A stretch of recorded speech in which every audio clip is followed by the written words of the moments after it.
সিংহ রাশির 2026 সাল কেমন যাবে আজ আমি এই বিষয় নিয়ে আলোচনা করব। সিংহ রাশির জাতকদের বছরের শুরুতে কর্মজীবনে উন্নতি ও আর্থিক লাভ হলেও শারীরিক সম্পর্কে একটু খেয়াল রাখবেন, সতর্ক থাকতে হবে, কারণ কিছু স্বাস্থ্য সমস্যা দেখা দিতে পারে। ব্যবসায় সিংহ রাশির বছরের প্রথম অবস্থায় খারাপ দেখা দিলেও বছরের মাঝামাঝির পরেও ব্যবসায় উন্নতি হবে। 2026 সালে সূর্যের শাসনে সিংহ রাশির জাতক জাতিকারা এবছর খুব চ্যালেঞ্জিং হবে। এই দিকটা খেয়াল রাখুন। বড় কোনো সিদ্ধান্ত নেওয়ার আগে পরিবারের সঙ্গে আলোচনা করবেন। নিজেদের অহংকার নিয়ন্ত্রণে রাখুন।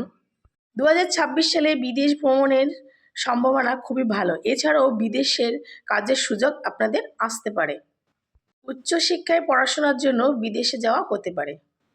সিংহ রাশি 2026 সালে জুন মাসে কর্মজীবনে পরিবর্তন আনবে।